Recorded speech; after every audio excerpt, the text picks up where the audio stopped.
Now we're looking at backwards rolls. Backwards rolls, again, is because perhaps from an attacker's point here, I've had a punch, kick, push that has overbalanced me here, and I start to fall with a bit of momentum.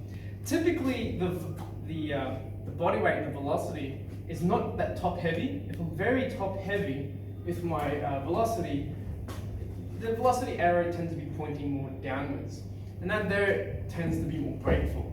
With this one here, the velocity arrow as I fall is now pointing, instead of down, it's a little bit more towards the horizon, which tends to be a little bit more through here, through my hips. And when you tend to more fall through your hips here, you're going to be doing a mini breakfall landing on your butt. And it's from here that with that momentum now, you're going to continue the roll of that velocity. And with that roll, they'll help bleed out the momentum, and you'll be able to go into a stand-up pretty much straight away as well. So backwards rolls. So what happens is here, from standing to land, and I've got hitting and landing with my butt. Now from here, I've got too much velocity, I'm going to keep rolling back. So how I do this with technique with my limbs is, as I'm starting to roll, I want my hands to come over the shoulder I want to roll with.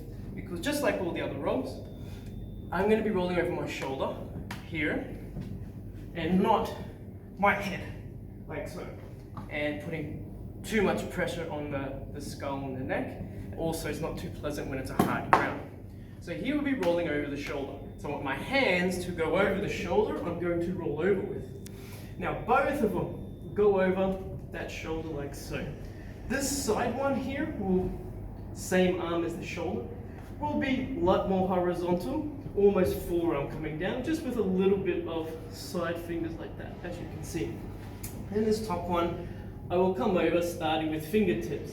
Now it may feel awkward just doing this slowly here, but it's the continuous momentum that as you'll just keep going over those hands, and at the back of the roll, I'll be able to press with my hands. Now from here, as my hands go over, I also bring my chin down to the same shoulder, and I look in the direction that I'm going to roll. So I'm basically almost looking where my hands are going for my roll, because the act of pulling your chin in here is going to help take your head out of the roll here, like so. And as I'm starting to go down with my hands going over my shoulder, my feet, the balls of my feet, chase my hands. And the way they chase them is bring your knees into your body, because by bringing your knees in and being really tight with your feet, that starts to pull your hips in.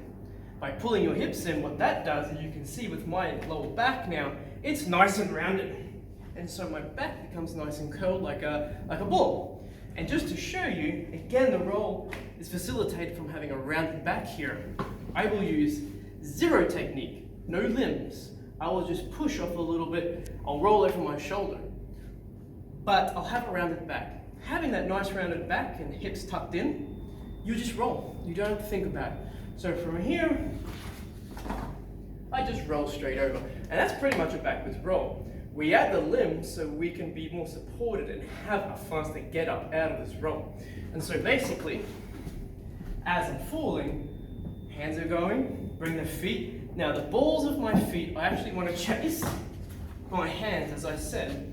And that's the balls of the feet, and they go over the hands.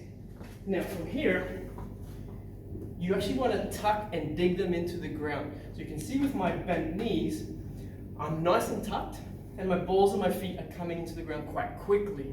If I stretch my legs out or don't have my knees tucked in, what happens is I tend to flatten out. And by flattening out, I don't tend to roll very well. And also, if you do manage to come over, it's very slow to get up.